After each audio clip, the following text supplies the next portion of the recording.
हम इस बाइक को आज गाइस चलाने वाले हैं पानी के अंदर। ओके तो गाइस अब जाने वाली है बाइक पानी के अंदर। चलो भाई हम तो भागे।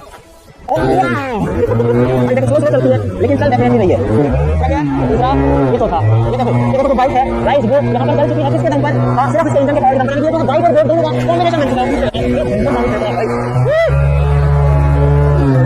चौथा गियर है।